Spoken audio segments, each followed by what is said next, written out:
বগুড়াকে ঘিরে সরকারের মেগা পরিকল্পনা, ড্রোন কারখানা ও যুদ্ধবিমান ঘাঁটি স্থাপন। বগুড়া কি হতে যাচ্ছে দেশের পরবর্তী ডিফেন্স হ্যাব?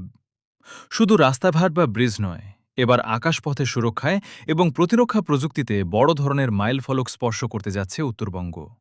বাংলাদেশ সরকার নিয়েছে এমন কিছু মেগা পরিকল্পনা যা বদলে দেবে উত্তরাঞ্চলের ভাগ্য। কি সেই পরিকল্পনা?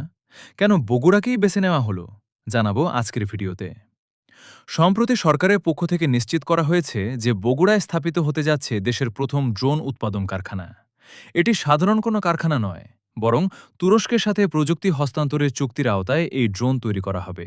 এর পাশাপাশি উত্তরাঞ্চলের নিরাপত্তা বলয়কে শক্তিশালী করতে বিমান বাহিনীর জন্য একটি পূর্ণাঙ্গ বিমান ঘাঁটি নির্মাণের অনুমোদন দেওয়া হয়েছে। অবাক করার বিষয় হল, এই ড্রোন কারখানাটি গড়ে উঠবে সরাসরি ওই বিমান ঘাঁটির পাশেই। এর অর্থ হল আকাশপথের নজরদারি থেকে শুরু করে যুদ্ধকালীন প্রস্তুতি সবকিছুতেই বগুড়া হয়ে উঠছে দেশের অন্যতম গুরুত্বপূর্ণ কৌশলগত অবস্থান। শুধু প্রতিরক্ষা নয়, বগুড়ার অর্থনীতিতেও আসতে যাচ্ছে বড় চমক। বগুড়া বিমানবন্দরকে আন্তর্জাতিক মানে উন্নীত করার কাজ চলছে। রানওয়ে সম্প্রসারণের ফলে এখানে বড় কার্গো বিমান নামতে পারবে। এর ফলে উত্তরাঞ্চলের বিখ্যাত দই মিষ্টি কিংবা কৃষিপণ্য খুব সহজেই সরাসরি বিদেশে রপ্তানি করা সম্ভব হবে। অর্থাৎ বগুড়া হতে যাচ্ছে বাণিজ্যের নতুন করিডোর।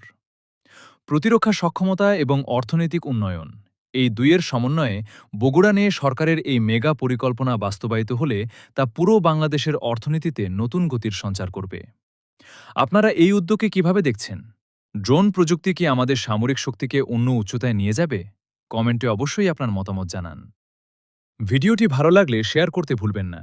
দেখা হবে পরবর্তী ভিডিওতে। আল্লাহ হাফেজ।